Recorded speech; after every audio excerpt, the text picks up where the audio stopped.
상상해보세요. 대당 수천억 원을 호가하는 최첨단 극자외선 노광 장비가 쉼없이 돌아가고 있습니다. 인공지능 시대의 핵심이라는 1A, 1B 나노급 초미세공정 칩, 그리고 아파트처럼 칩을 수직으로 쌓아 올리는 HBM이 바로 여기서 탄생하잖아요. 네, 반도체의 꽃이라고 할 수 있는 곳이죠. 그런데 이 거대하고 경이로운 기술의 결정체를 하루아침에 막 값비싼 산업 폐기물로 만들어버리는 아주 치명적인 범인이 있습니다. 바로 눈에 보이지도 않는 아주 미세한 수분, 그리고 오염물질인데요. 오늘 심층 분석해서는 칩 제조사들의 골칫거리였던 이 미세한 환경 변수를 완벽하게 통제하면서 이제는 선단 공정의 완전한 필수 인프라 기업으로 탈바꿈하고 있는 숨은 강자, 저스템의 모든 것을 파헤쳐 보겠습니다. 네, 그 수분과 오염물질이라는 변수가 과거에는 그저 수율을 조금 더 끌어올리기 위해서 관리하면 좋은 옵션, 그 정도였습니다. 하지만 지금처럼 회로 선폭이 원자 단위로 좁아진 초미세 공정에서는 이야기가 완전히 다릅니다. 미세한 입자 하나가 치명적이라는 거군요. 맞습니다. 웨이퍼 표면에 수분 분자가 단 하나라도 남아있으면 그게 마치 거대한 바위처럼 회로를 끊어버리거나 금속 배선을 부식시켜버립니다. 특히 HBM처럼 칩을 정밀하게 쌓아 올릴 때는 미세한 뒤틀림조차 허용되지 않거든요. 1%의 습도 차이가 그냥 치명적인 불량으로 이어지는 거죠. 그러니까 수율 관리를 넘어서 아예 칩의 생존이 걸린 문제네요. 네, 저스템은 바로 이 지점에서 반도체 웨이퍼 보관 용기, 즉 훅 내부의 습도와 오염을 제어하는 장비로 글로벌 시장 점유율 80% 이상을 장악하고 있습니다. 와, 점유율 80%요? 그거 진짜 놀라운 숫자인데요.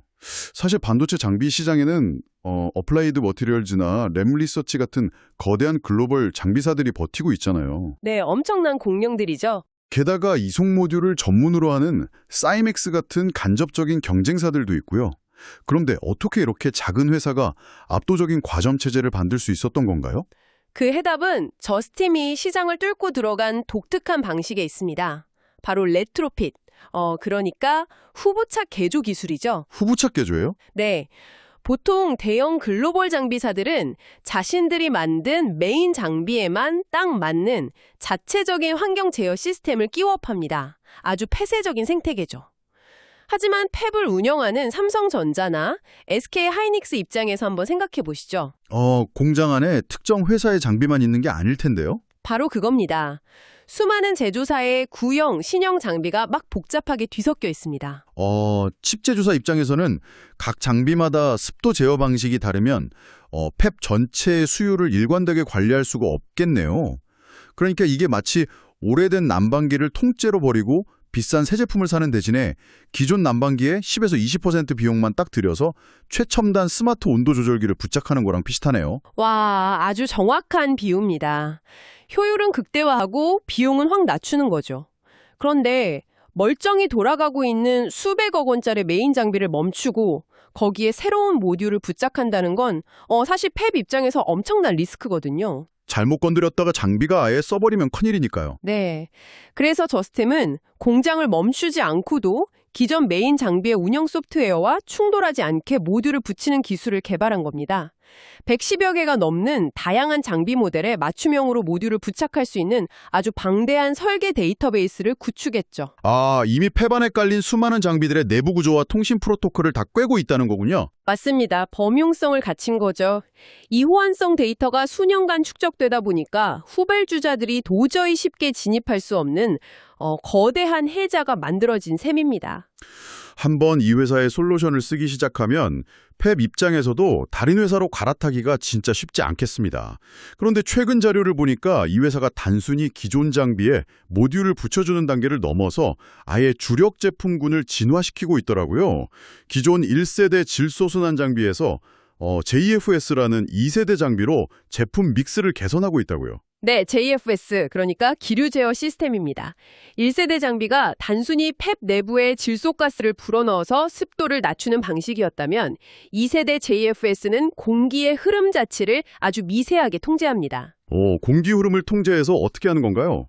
내부 습도를 무려 1% 이하의 극저습 상태로 유지하는 겁니다. 게다가 질소를 불어넣을 때 필연적으로 발생할 수밖에 없는 미세 입자의 흩날림 현상, 그것까지 완벽하게 잡아내는 기술이죠. 수분도 없애고 먼지도 안 날리게 하는 거네요. 네, 중요한 건 2세대 교체가 저스테막에는 장비의 단가, 즉 ASP가 크게 뛰는 긍정적인 믹스 개선 효과를 가져왔다는 점입니다. 근데 단가가 높아진 새로운 장비를 고객사들이 선뜻 받아들였나요? 새로운 공정 장비를 도입한다는 건 고객사 입장에서도 꽤 보수적으로 접근할 텐데요. 당연히 보수적이죠. 그런데 이 JFS 장비의 가치를 가장 먼저 알아보고 대규모로 도입해서 레퍼런스를 만들어준 곳이 바로 마이크론입니다. 아, 마이크론이 첫 테이프를 끊었군요. 네, 마이크론에서 수율 개선 효과가 숫자로 딱 증명되니까 이제 HBM 사이클에서 치열하게 수율 싸움을 하고 있는 SK 하이닉스가 든든한 파트너로서 물량을 늘리기 시작했습니다. 와, 마이크론에 이어서 SK 하이닉스까지요? 결정타는 또 있습니다. 2026년 1분기를 타겟으로 삼성전자의 선단 공정 양산 라인에 무려 300에서 350여 대에 달하는 JFS 대규모 수주가 확정적으로 터지기 시작한 겁니다. 잠깐만요. 마이크론, SK 하이닉스, 그리고 삼성전자요? 글로벌 메모리 탑3 제조사를 모두 핵심 고객사로 꽉 잡아뒀다는 거네요. 소부장 기업들을 보면 보통 특정 고객사 하나에 매출이 너무 쏠려 있어서 위험한 경우가 많잖아요. 그 고객사가 투자 줄이면 같이 휘청거리니까요. 네, 흔히 겪는 리스크죠. 그런데 이 정도 고객 다변화라면 특정 회사의 캐펙스 지원 리스크를 상당히 방어할 수 있겠습니다. 진짜 안정적이네요. 네, 그 강력한 안정성과 향후의 폭발력을 보여주는 가장 확실한 지표가 있습니다. 바로 수주 잔고의 극적인 변화인데요. 수주 잔고요?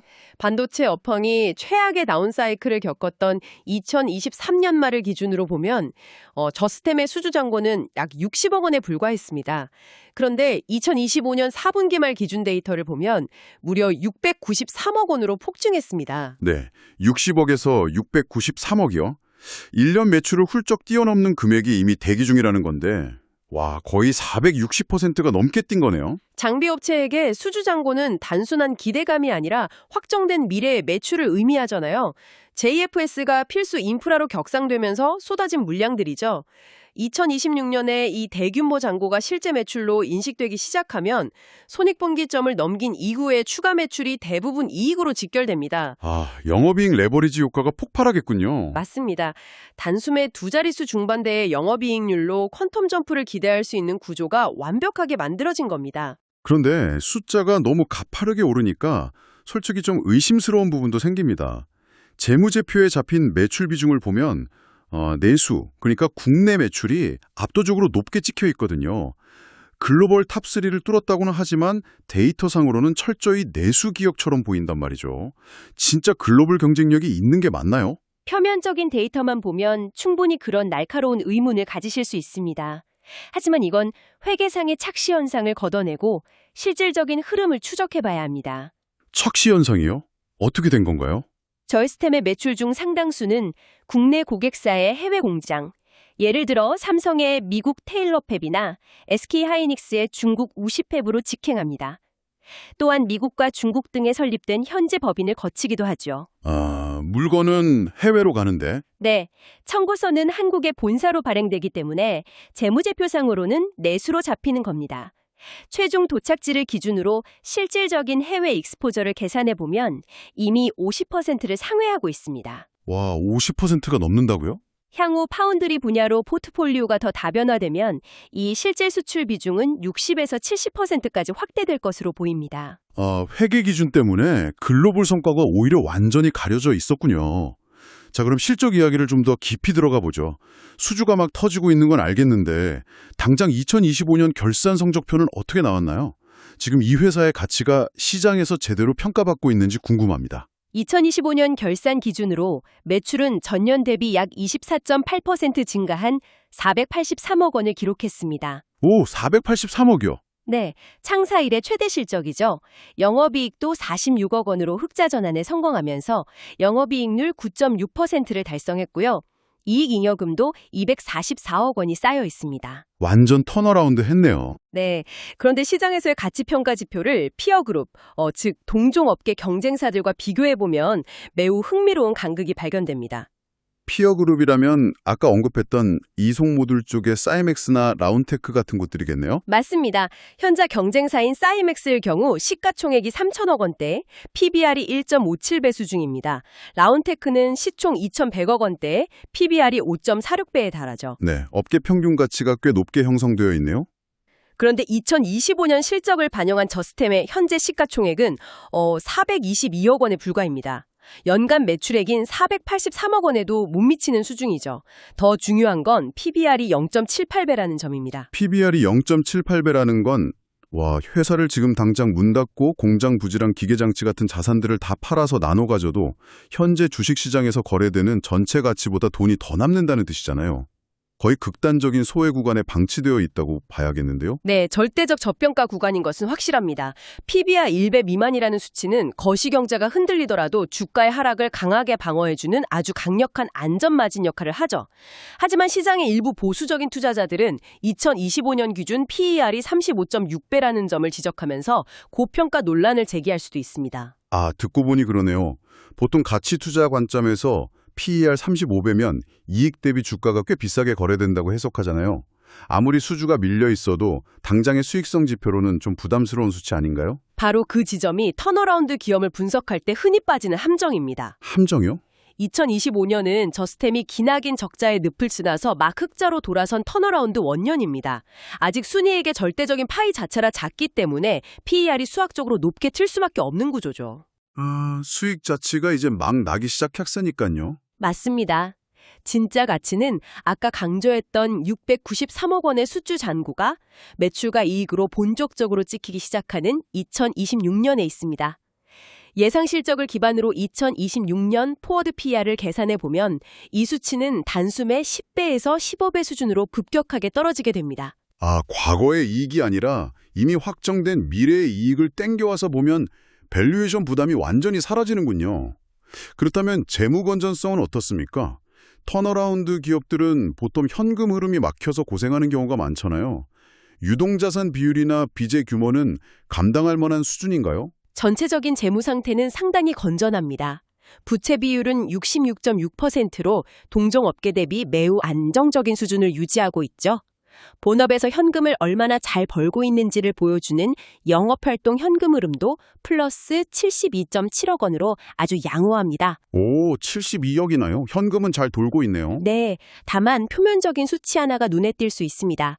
바로 유동 비율이 82.1%라는 점입니다. 유동 비율이 100%가 안 된다고요? 그건 1년 안에 갚아야 할 단기 부채가 당장 현금할 수 있는 자산보다 많다는 뜻인데 그럼 단기적인 자금 융통에 순통이 트여있지 않다는 거 아닙니까?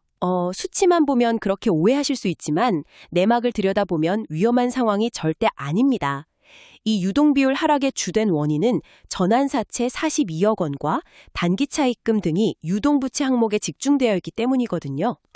장부상 부채라는 거군요. 네, 특히 이 전환사채는 투자자들이 원금을 갚으라고 요구하기보다는 주식으로 전환해 갈 확률이 압도적으로 높습니다.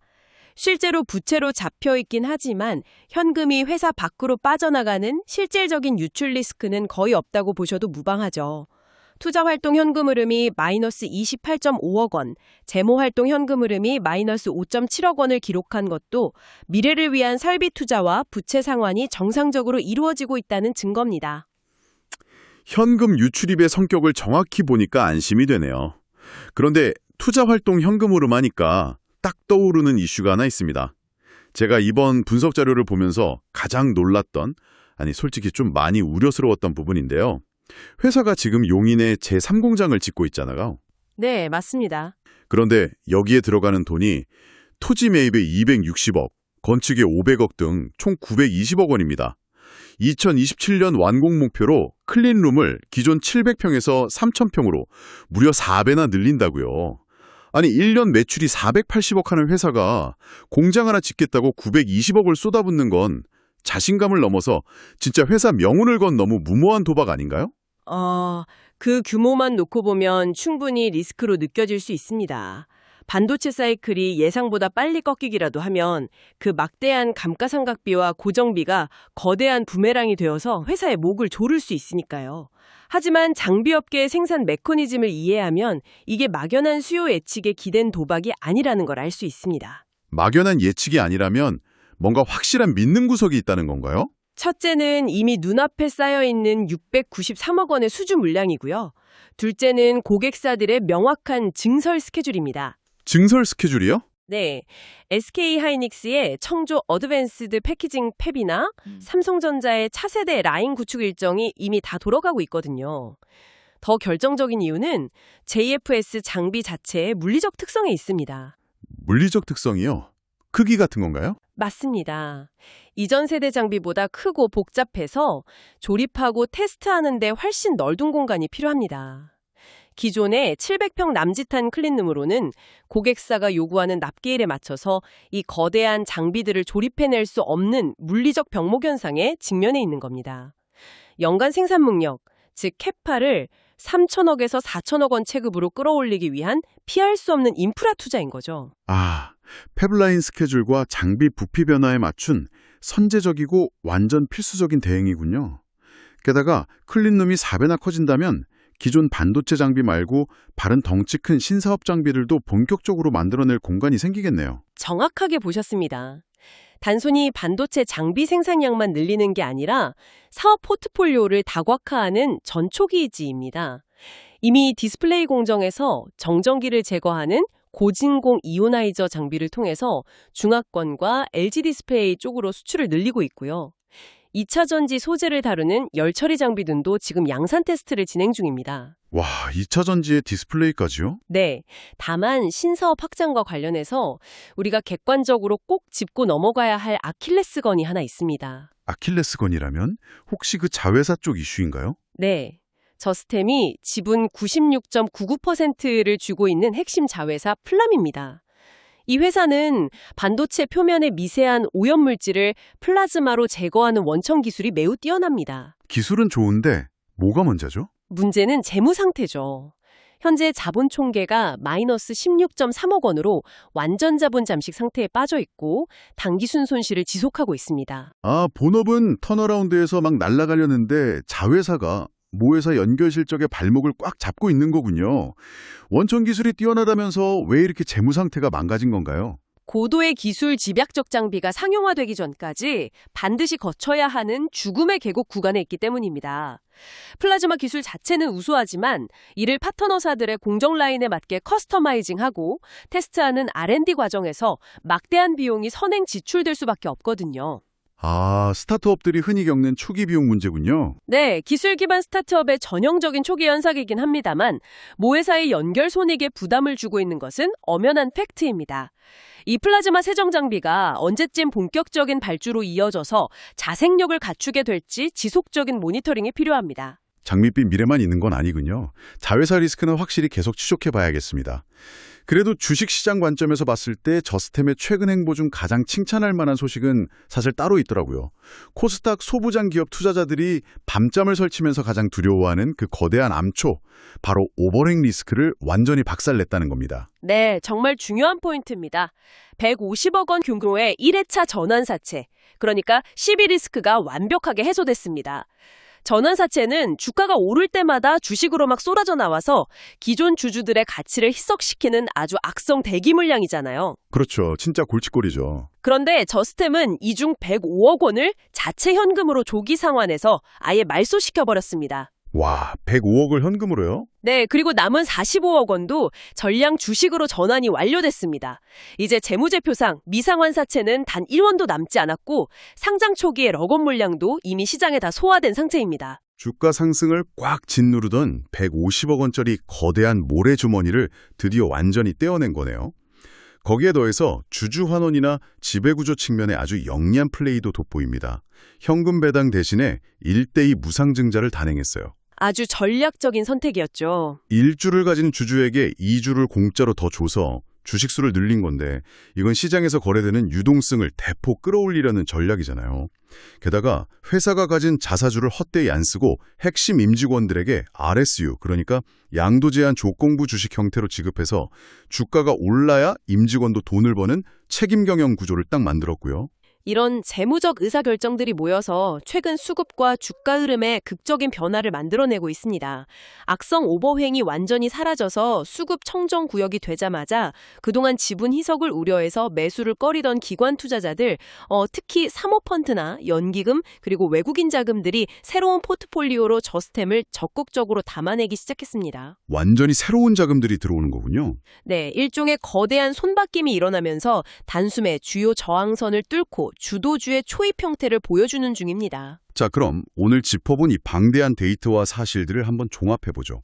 결국 저스템이라는 기업을 바라볼 때 우리가 집중해야 할 핵심 투자 포인트는 명확해 보입니다. 첫째, 1%의 습도마저 잡아내는 2세대 JFS 장비가 HBM과 선단 공정의 필수 인프라가 되면서 단가와 수량이 동시에 폭발하고 있다. 둘째, 150억 원대의 악성 오버행 이슈를 완전히 털어내며 짓눌렸던 수급의 숨통이 튀었다. 네, 맞습니다. 셋째, 이 모든 턴어라운드 모멘텀을 안고서도 여전히 자산 가치에도 못 미치는 PBR 0.78배의 절대적 저평가 구간에 머물러 있다. 이렇게 요약할 수 있겠네요. 하지만 모든 투자가 그렇듯 그림자가 없는 곳은 없겠죠. 그렇습니다. 제공된 데이터가 보여주는 성장세가 아무리 강력해도 리스크를 냉정하게 저울질하지 않는 분석은 반쪽짜리에 불과합니다. 가장 큰 위협은 역시 거시경제 악화에 따른 글로벌 고객사들의 설비 투자 지연입니다. 투자가 미뤄지면 안 되니까요. 아까 수주잔고 693억 원을 두고 확정된 매출이라고 말씀드렸지만 만약 전방산업의 겨울이 길어져서 칩 제조사들이 팹 가동 일정을 늦춘다면 그 수주잔고는 기약 없이 창고에 쌓여있는 미수금으로 전락할 수 있습니다. 아, 납품을 못하니까 돈을 못 받는 거군요. 네. 거기에 920억 원을 투입한 증설로 인해 무거워진 고정비는 매출이 꺾일 때 치명적인 독이 될 수 있고요. 대형 메인 장비사들이 언제 이 기류 제어 기술을 자체적으로 내재화해서 치고 들어올지도 모를 일입니다. 자회사 플람의 적자 지속 문제나 최근 수급 개선에 따른 단기적인 주가 변동성도 투자자들이 반드시 눈여겨봐야 할 리스크 요인들입니다. 낡은 난방기를 바꾸지 않고 최첨단 온도 조절기만 딱 달아주는 그 기막힌 레트로필 전략부터 수십억 원의 이익을 내기 시작한 지금 920억 원의 공장을 새로 짓는 아주 공격적인 행보까지, 오늘 우리는 그저 웨이퍼 상자나 관리하던 조연기업이 어떻게 글로벌 반도체 수율 전쟁의 핵심 키플레이어로 진화하고 있는지 그 치열한 메커니즘을 사실과 수치로 깊이 있게 추적해보았습니다. 쏟아지는 수주 데이터와 화려한 턴어라운드 지표들 너머로 이 기업의 행보가 우리에게 던지는 진짜 흥미로운 질문이 하나 남습니다. 저스템의 궁극적인 시험대는 메모리 슈퍼사이클에 올라타서 최대 실적을 경신하는 지금 현재가 아닐지도 모릅니다. 현재가 아니라면요? 2027년에 완공될 920억 원짜리 거대한 신공장에서 반도체를 넘어서 디스플레이와 2차 전지 등 완전히 새로운 영역의 장비들을 끊임없이 쏟아내며 결국 피말리는 반도체 업황의 굴레 그 자체를 완벽하게 벗어던질 수 있을 것인가. 어쩌면 이것이야말로 틈새 시장의 강자를 넘어서 글로벌 메인스트림 장비사로 도약하기 위해 저스템이 넘어야 할 마지막이고도 가장 거대한 허들일 것입니다.